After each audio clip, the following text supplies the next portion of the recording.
안녕하세요.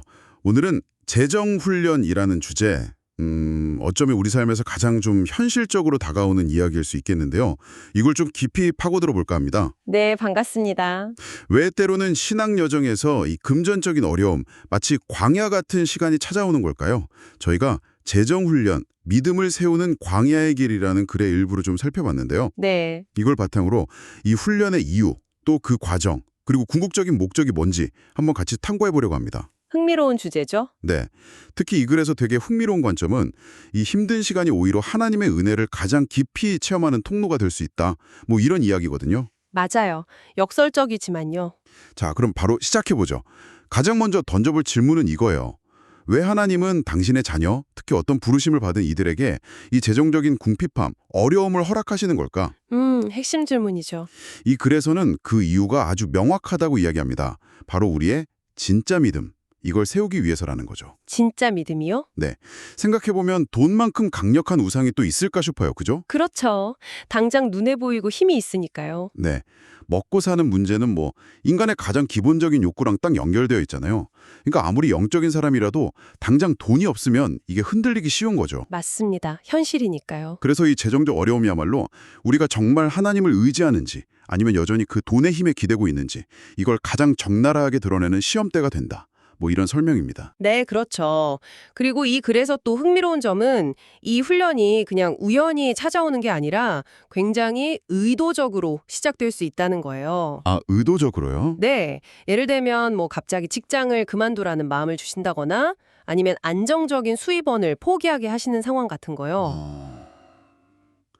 그건 정말 상식적으로는 이해하기 어려운데요. 그렇죠. 생계가 막막해지는 결정일 수 있는데 글의 해석은 이렇습니다. 이런 과정을 통해서 우리가 스스로 얼마나 돈에 깊이 의존하고 있었는지 어쩌면 돈의 노예 상태는 아니었는지 이걸 직면하게 만드신다는 거죠. 아, 내가 돈을 의지하고 있었구나. 이걸 깨닫게 하시는 거군요. 네, 그리고 중요한 건 이게 뭐 목회자나 선교사 같은 특정 직분자에게만 해당되는 이야기가 아니라는 점이에요. 아, 그래요? 네, 사업가, 예술가, 뭐 심지어 평범한 직장인까지 하나님의 뜻대로 살고자 하는 사람이라면 누구에게나 이런 광야 학교가 열릴 수 있다는 거죠. 와, 모두에게 해당될 수 있다니. 네, 핵심 메시지는 이거예요.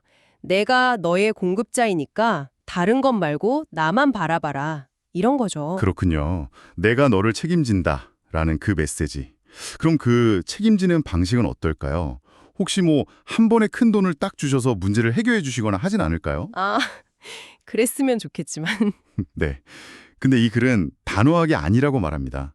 마치 그 광야의 이스라엘 백성들에게 매일 딱 하루치 만나만 주셨던 것처럼요. 네, 맞아요. 우리에게도 그날그날 필요한 만큼만 때로는 정말 아슬아슬하게 채워주시는 방식을 사용하신다는 거예요. 정말 아슬아슬하게요.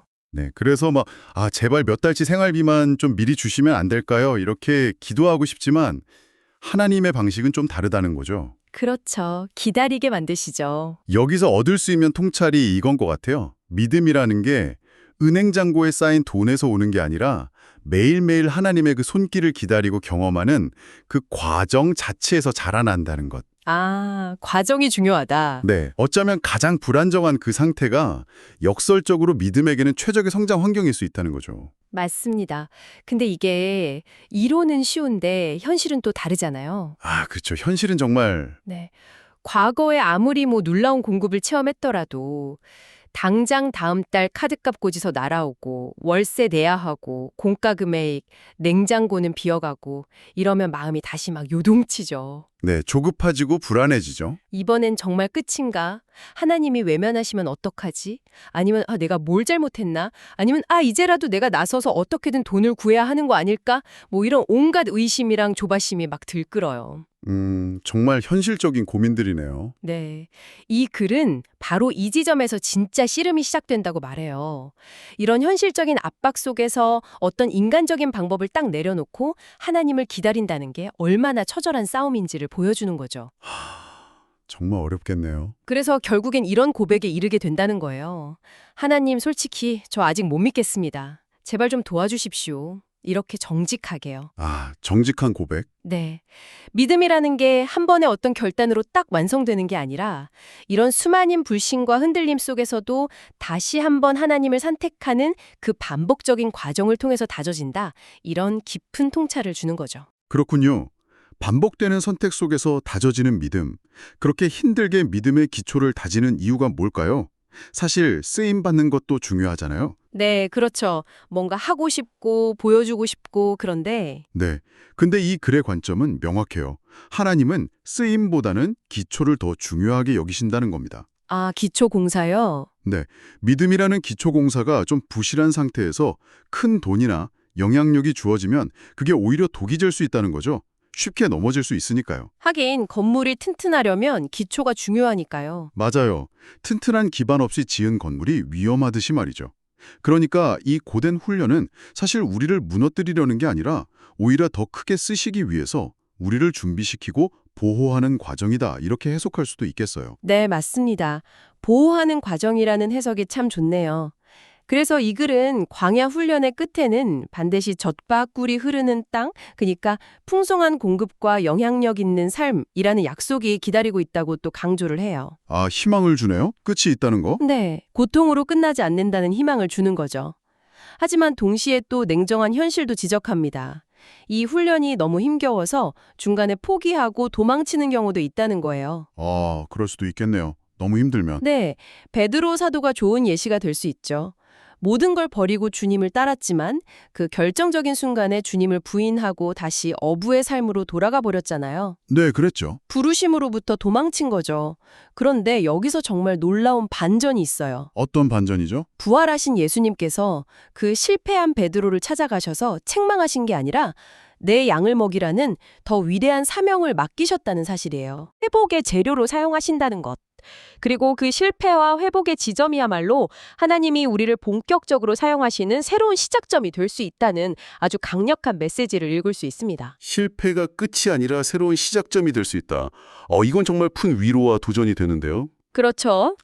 자, 오늘 저희가 살펴본 글의 핵심을 좀 요약하자면요. 이 재정적 어려움은 단순한 시련이 아니라 하나님이 우리 안에 깊은 믿음의 뿌리를 내리게 하시려는 목적 있는 광야 학교와 같다는 겁니다. 네, 광야 학교. 매일의 공급을 통해서 하나님께 의존하는 법을 배우고 또 돈에 대한 우리의 집착을 깨닫고 넘어지고 다시 일어서는 그 씨름 속에서 더욱 단단한 믿음을 세워가는 과정이라는 거죠. 의존, 공급, 씨름. 그리고 다시 더 깊은 의존으로 이어지는. 네, 맞아요. 그런 선순환인 것 같습니다. 자, 마지막으로 여러분께 질문 하나를 좀 남겨드리고 싶습니다. 오늘 저희가 나눈 이 관점, 그러니까 재정훈련이 믿음을 세우는 과정이라는 이 시각을 만약 받아들인다면 여러분이 겪었거나 혹은 지금 통과하고 있는 그 경제적인 어려움을 어떻게 좀 새롭게 바라볼 수 있을까요? 관점의 전환이 필요하겠네요. 네, 더 나아가서 우리의 실패마저도 하나님의 계획 안에서 쓰임 받을 수 있다는 이 생각이 여러분에게 혹시 어떤 종류의 위로나 또 다른 도전을 주고 있지는 않나요? 그러네요. 실패에 대한 생각도 달라질 수 있겠어요. 네, 이 질문들을 잠시 마음에 품고 한번 생각해 보시는 것도 좋지 않을까 합니다. 네, 오늘 귀한 통찰 나눠주셔서 감사합니다. 저희는 다음 시간에 또 다른 흥미로운 주제로 돌아오겠습니다.